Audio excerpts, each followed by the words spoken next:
Welcome back to Military Forces Unleashed. Today, we enter the front lines of a revolution in warfare, one that is already rewriting military doctrine worldwide.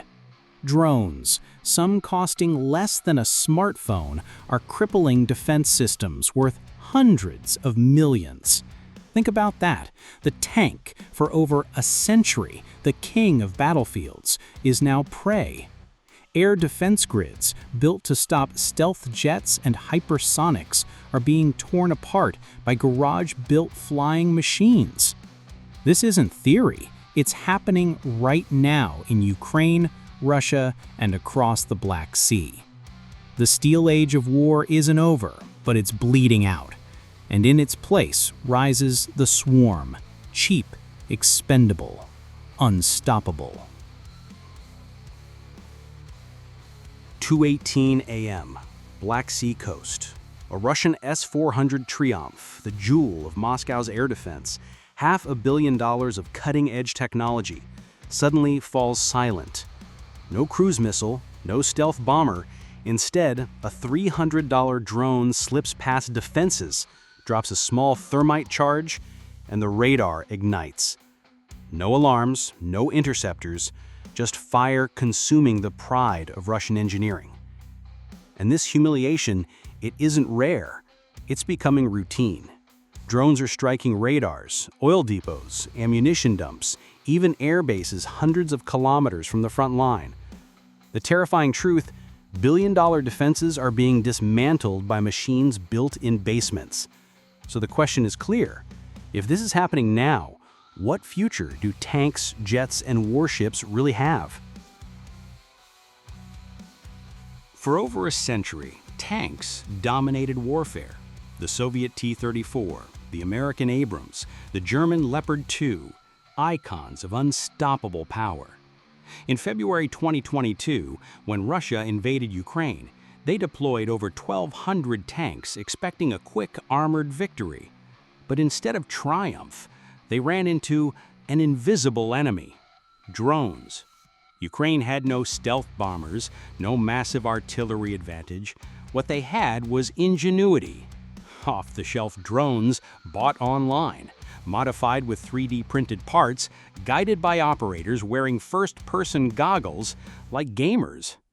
By mid-2023, more than 2,000 Russian armored vehicles were destroyed. That's a $4 million T-90M tank falling to a drone, worth less than a cheap smartphone. By 2024, Ukraine was building long-range drones flying over 1,000 kilometers, hitting oil refineries and depots inside Russia itself. Warfare shifted. Trenches, tanks, and artillery weren't the center anymore. The new kings of the battlefield were swarms of cheap, disposable machines. Unlike traditional weapons, these drones aren't made by billion-dollar defense giants. They're built by students, engineers, and volunteers in workshops, garages, even basements. Two names stand out: the UJ-26 Beaver and the AQ-400 Scythe. The Beaver is compact but lethal. 1,000 kilometers of range, carrying up to 15 kilograms of explosives, moving at 120 kilometers per hour, and costing about $10,000. Its lightweight build makes it radar evading, its guidance a mix of GPS and AI. Then comes the Scythe, larger, faster, deadlier. Up to 2,000 kilometers in range, 50 kilograms payload, flying at 180 kilometers per hour with a wingspan over 5 meters. Its heart? A modified snowmobile engine. Not military tech, just improvisation. Both rely on commercial components, open source software, and ingenuity. And they're working. July 2025. A Scythe cripples a Russian electronic warfare hub in Tver. August, Beavers ignite a refinery in Ryazan.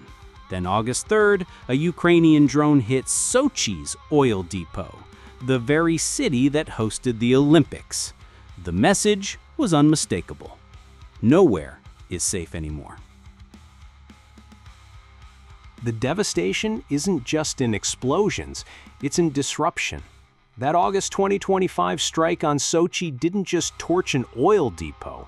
It grounded flights, triggered mass evacuations, and sent panic through a city far from the front line.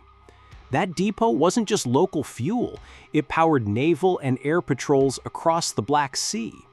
With one drone strike, Ukraine crippled entire operations. And this is just one example.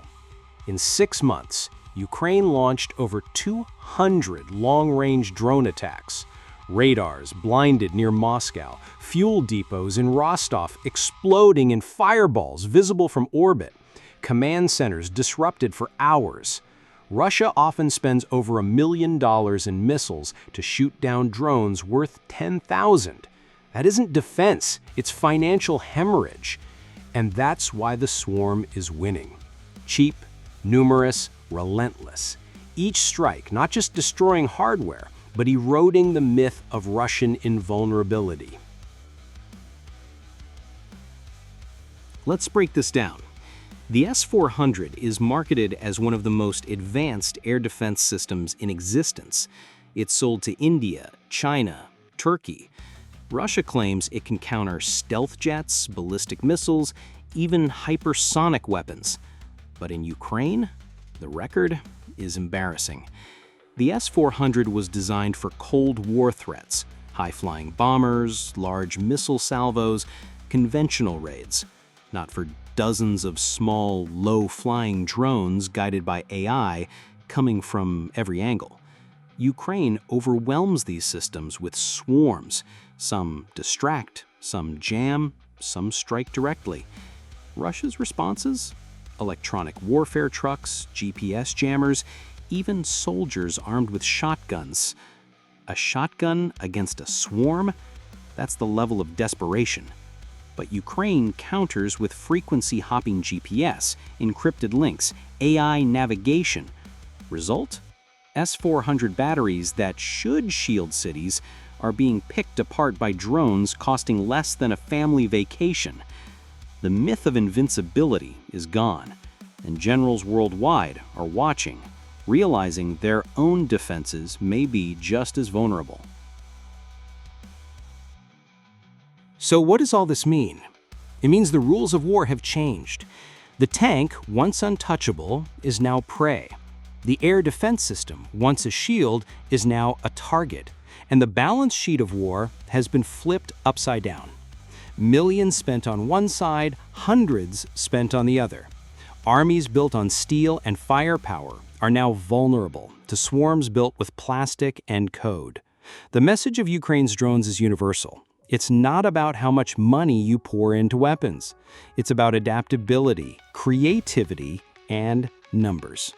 The swarm is here, and it's not just changing the war in Ukraine, it's rewriting the future of conflict worldwide. And that wraps it up for today's mission. If you enjoyed this breakdown and want to keep diving into the chaos of modern warfare, hit that subscribe button and stay locked in with us. Because let's face it, watching billion-dollar defenses crumble under drones that cost less than a Russian general's rich watch is too good to miss. And who knows? At this rate, Moscow might start importing drones from AliExpress faster than it can build tanks. This is Military Forces Unleashed. See you in the next operation.